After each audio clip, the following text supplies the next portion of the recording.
அனைவருக்கும் வணக்கம். இன்றைய தினமதி செய்தித்தாள்ல என்னென்ன செய்திகள் இருக்குன்னு பார்ப்போம். ஃபர்ஸ்ட் எடுத்தோனே பார்த்தோம்னா, வெப்ப அலை தாக்குதல் தொடரும் அப்படின்னு சொல்லி குடுத்துருக்காங்க. வெப்ப அலைகள பொறுத்தவரைக்கும் பார்த்தோம்னா, இந்தியாவுல பெரும்பாலான பகுதிகள்லயும், தமிழகத்த பொறுத்தவரைக்கும் வட மாவட்டங்கள்லயும் இந்த வெப்ப அலையினுடைய தாக்கம் அ அதிகப்படியாகவே இருக்கும் அப்படிங்கிறத சொல்லியிருக்காங்க. அதுக்கு ஏத்த மாதிரி அ கரெக்ட்டான பிரிகாஷனரி மெஷர்ஸ நம்ம தான் எடுத்துக்கணும். சரிங்களா? அடுத்த செய்திகளுக்குள்ள போனோம்னா, ஜிஎஸ்டி வசூல பத்தி குடுத்துருக்காங்க. ஒரு ஜிஎஸ்டி வசூல்ல ஒரு புதிய சாதனை படைச்சிருக்கு. என்ன அப்படின்னு பார்த்தோம்னா, ஜிஎஸ்டி என்ன அப்படின்னு பார்த்தோம்னா, ஜிஎஸ்டி அறிமுகம் செய்யப்பட்ட பின்னர், முதல் முறையாக ஜிஎஸ்டி வசூல் 2,00,000 கோடியை தாண்டி உள்ளது அப்படிங்கிறத குடுத்துருக்காங்க. ஸோ, நமக்கு ஜிஎஸ்டி அறிமுகப்படுத்தப்பட்டது தெரியும். ஜூலை 1, 2017ல வந்து அறிமுகமாயிருக்கும். அறிமுகப்படுத்தப்பட்ட ஆண்டிலிருந்து இப்பதான் முதல் முறையா 2,10,267 கோடி வசூலாயிருக்கு. ஓகேங்களா. ஒரு மாசத்துல இவ்வளவு ஜிஎஸ்டி வசூல் பண்ணியிருக்காங்க. முதல் முறையா 2,00,000 அப்படிங்கிற அந்த நம்பர இப்பதான் ஃபர்ஸ்ட் டைமா கிராஸ் பண்ணியிருக்கு. சரிங்களா. தொடர்ச்சியாவே பார்த்தோம்னா, போன வருஷத்துல இடையில ஒரு 2 மாசத்த தவிர, மீதி எல்லா மாசமும் இந்த ஜிஎஸ்டி கலெக்ஷன் அப்படிங்கிறது அப்பவர்ட்ல தான் இருந்துச்சு. அப்பவர்ட் கிராஃபா தான் இருந்துச்சு நமக்கு. ஓகேங்களா. ஸோ, இப்ப பார்த்தோம் அப்படின்னா, ஏப்ரல் மாசத்துக்கான ஜிஎஸ்டி கலெக்ஷன் 2,10,267 கோடி அப்படிங்கிறத நிதி அமைச்சகம் வந்து சொல்லியிருக்காங்க. ஓகேங்களா. தமிழகத்த பொறுத்தவரைக்கும் பார்த்தோம்னா, அதே ஏப்ரல் மாசத்துல அதுவும் அதிகமா தான் இருந்திருக்கு. 12,210 கோடி வசூல் ஆயிருக்கு அப்படிங்கிறத தமிழகம் சார்புல சொல்லியிருக்காங்க. ஓகேவா. அது ஒரு முக்கியமான செய்தி தான். ஓகேங்களா. ஜிஎஸ்டி எப்போ அந்த 2,00,000 அப்படிங்கிற நம்பர கிராஸ் பண்ணுச்சு அப்படின்னு கூட கேட்கலாம் நமக்கு. ஓகேவா. எப்போன்னா ஏப்ரல் 2024ஓட கலெக்ஷன். அதுதான் 2,00,000 கோடிய வந்து தாண்டியிருக்கு. சரிங்களா. அடுத்ததான செய்திய பார்த்தோம்னா, நமக்கு திருக்குறள் குடுத்திருக்காங்க.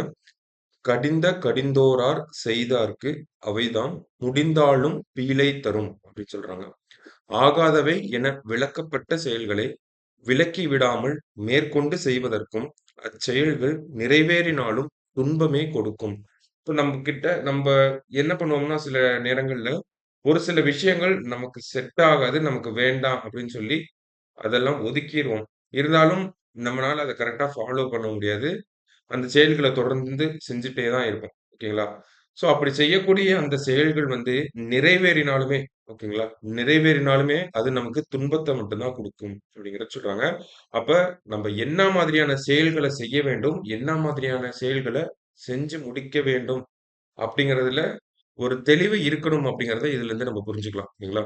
தேவையற்ற விஷயங்கள செய்தா அது துன்பத்தில தான் போய் முடியும் அப்படிங்கிறத வள்ளுவர் சொல்றாங்க. திருக்குறளின் 658 அதிகாரம் வினை தூய்மை. ஸோ மத்தபடி செய்திகள் பார்த்தோம்னா, இன்னும் 2, 3 செய்திகள் இருந்துச்சு நமக்கு. சரிங்களா? ம். ஒவ்வொரு செய்தியாவே பார்த்துருவோம் நம்ப. அண்ட் அடுத்ததா பார்த்தோம்னா, நமக்கு ஒரு ஏவுகணை சோதனை இருந்துச்சு. என்ன அப்படின்னு பார்த்தோம்னா, சூப்பர்சோனிக் ஏவுகணை உதவியுடன் தாக்கும் டார்பிடோ ஆயுதம் வெற்றிகரமாக பரிசோதனை.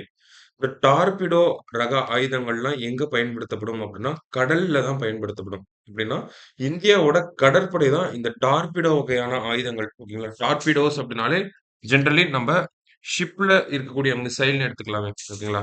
கடலுக்கு அடியில ஓகேங்களா. கடலுக்கு அடியில இருக்கக்கூடிய இந்த நீர்மூழ்கி கப்பல்கள் எல்லாம் தாக்கி அழிக்கக்கூடிய ஒரு ஆயுதத்த தான் நம்ம டார்பிடோ அப்படின்னு சொல்லுவோம். தண்ணிக்கு அடியிலயுமே நல்லா ஃபாஸ்ட்டா போகக்கூடிய ஒரு ஆயுதம் தான். ஓகேங்களா. ஸோ, அதை சார்ந்த ஒரு ரகத்த நம்ம டெஸ்ட் பண்ணி சக்சஸ்ஃபுல்லா டெஸ்ட் பண்ணியிருக்கோம். யாரு அப்படின்னு பார்த்தோம்னா, DRDO defence research and development organisation அவங்க தான் இந்த ஒரு விஷயத்த பண்ணி முடிச்சிருக்காங்க. அ ஒலியை விட வேகமாக பயணிக்கும் சூப்பர்சானிக் ஏவுகணை சுமந்து செல்லும் டார்பிடோ ஆயுதம் கடலுக்கடியில் பயணித்து நீர்மூழ்கி கப்பலை தாக்கி அழிக்கும் திறன் கொண்டது அப்படிங்கிறத குடுத்துருக்காங்க. ஓகேங்களா. சூப்பர்சானிக் அப்படின்னா, நம்ப ஒலியை விட வேகமா போறது அப்படின்னு சொல்றாங்க. ஓகேவா. அதாவது மேக் 1 ஸ்பீட் அப்படின்னு சொல்லுவாங்க. எம்ஏசிஹெச் மேக் அப்படின்னு சொல்லுவாங்க. மேக் 1 அப்படிங்கிற அந்த ஸ்பீடுல போகக்கூடிய ஒரு டார்பிடோவ சக்சஸ்ஃபுல்லா டெஸ்ட் பண்ணி காட்டியிருக்கோம். ஓகேவா. அதுதான் இந்த ஒரு செய்தி. கடைசியா பார்த்தோம்னா, தமிழர்கள் சார்ந்த ஒரு செய்தி வந்து இருந்துச்சு. தாய்லாந்தில் தமிழர்கள் நினைவை போற்றும் நடுகள் திறப்பு அப்படின்னு சொல்லி குடுத்துருக்காங்க. ஓகேங்களா? ஸோ நம்ப போன வாரங்கள்ல ஒரு செய்திக்குறிப்பு வந்து பார்த்திருந்தோம். எப்படி அ தாய்லாந்து 2ஆம் உலகப் போர் அப்ப தாய்லாந்தையும், பர்மாவையும் இணைக்கக்கூடிய ரயில் பாதை பயணம் அந்த ஒரு கட்டுமான பணிகள்ல தமிழர்கள் ஈடுபடுத்தப்பட்டாங்க. அதுல எவ்வளவு தமிழர்கள் கொல்லப்பட்டாங்க, இறந்து போனாங்க அப்படிங்கிற செய்திகள விரிவாகவே நம்ம பார்த்திருந்தோம். சரிங்களா? தாய்லாந்துக்கும், பர்மாவுக்கும் வந்து ஜப்பான் அரசாங்கம் வந்து ஒரு ரயில் பாதை வந்து போடுறாங்க. ஏன்னா ஜப்பான் வந்து 2ஆம் உலகப் போரோட ஆரம்ப காலகட்டத்தில அதிகப்படியான வெற்றிகள குமிச்சுட்டே வருவாங்க. ஸோ அந்த அளவுல நமக்கு தாய்லாந்து வரைக்கும் இருக்கக்கூடிய எல்லா அரசாங்கத்தையும் தோற்கடிச்சு தாய்லாந்து வரைக்கும் வந்திருப்பாங்க. ஸோ தாய்லாந்துலேருந்து பர்மாவுக்கு ஒரு ரயில்வே லைன் போடணும் அப்படிங்கிறது அவங்களோட எண்ணமா இருந்துச்சு. கிட்டத்தட்ட ஒரு 450 கிலோமீட்டருக்கும் மேற்பட்ட அந்த ஒரு வழித்தடத்துல ரொம்ப சிக்கலான வழித்தடமா இருந்திருக்கும். நமக்கு பார்த்தோம்னா எப்படி அ நீலகிரி மலை ரயில் பாதை இருக்கோ, அந்த மாதிரி தான் அந்த 450 கிலோமீட்டருமே இருந்திருக்கும் ஓகேங்களா. மலைகளுக்கு நடுவுலயும், அந்த ஆறுகளுக்கு நடுவுலயும், அ குகைகளுக்கு நடுவுலயும் இந்த மாரி தான் இந்த ஒரு டிஃபிகல்ட் டெரெயின் அப்படின்னு சொல்லி சொல்லுவாங்க. ஓகேவா. ஸோ இந்த மாரி இருந்த ஒரு ரயில் பாதைய நெறைய போர் கைதிகள வச்சு ஃபர்ஸ்ட்டு ஆரம்பிச்சிருப்பாங்க வேலைய. அதுக்கப்புறமா ஆள் பத்தல அப்படின்னு சொல்லி தமிழர்கள் அதிகப்படியான பேர் வந்து உள்ள வந்திருப்பாங்க. ஓகேங்களா. தமிழர்கள ஏமாத்தி வேற வேல சொல்றோம், நெறைய காசு தர்றோம், அந்த மாரிலாம் சொல்லியும் வலுக்கட்டாயமாக கூட்டிட்டு வந்தும் தமிழர்கள வந்து ஒரு 1,50,000 பேர வந்து கூட்டிட்டு வந்திருப்பாங்க. அதுல 70,000த்துக்கும் மேற்பட்ட தமிழர்கள் வந்து நோய்வாய்ப்பட்டு இறந்து போயிருப்பாங்க. ஓகேங்களா. ஸோ ஏன்னா காட்டுப்பகுதி, காலரா போன்ற நோயெல்லாம் வந்திருக்கும். அது இல்லாம இந்த அதிகாரிகளுடைய அட்டூழியம் தாங்க முடியாம அவங்கனாலேயே அடிச்சு கொல்லப்பட்டிருப்பாங்க. ஸோ இது வந்து தமிழக வரலாற்றுல நெறைய பேருக்கு தெரியாத ஒரு விஷயமாகவே இருந்துச்சு. ஓகேங்களா. ஸோ அந்த ஒரு விஷயத்த தான் நம்ம போன வாரம் நியூஸ் பேப்பர்ல வந்து நம்ம பார்த்திருந்தோம். ஸோ கிட்டத்தட்ட ஒரு 70,000 பேர் இறந்திருக்காங்க. ஆனா அந்த ட்ரெயின் வழித்தடம் அப்படிங்கிறது கம்ப்ளீட் ஆயிருக்கும். நமக்கு ஃபேமஸா கேப்டன் லக்ஷ்மி சாகல் அப்படின்னு சொல்லி படிச்சிருப்போம். இந்தியன் நேஷனல் ஆர்மியோட ராணி ஜான்சி ரெஜிமென்ட்டோட கேப்டனா இருந்தவங்க தான் ராணி லக்ஷ்மிபாய். ஸோ அந்த ராணி ஜான்சி அந்த லக்ஷ்மிபாய் கேப்டன் லக்ஷ்மி இருக்காங்க இல்லையா?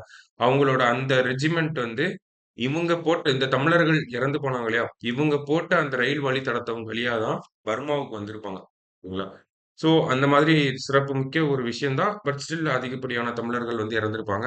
அந்த ரயில் பாதையவே என்ன சொல்றாங்கன்னா, டெத் ரயில் அப்படின்னு சொல்லி சொல்றாங்க. ஓகேங்களா? ஸோ அதுல இறந்த தமிழர்கள நினைவு கூரும் வகையில ஓகேங்களா? ஏன்னா அவங்களுக்கு வந்து சரியான இறுதிச் சடங்குலாம் பண்ணி அவங்கள வந்து புதைச்சிருக்க மாட்டாங்க.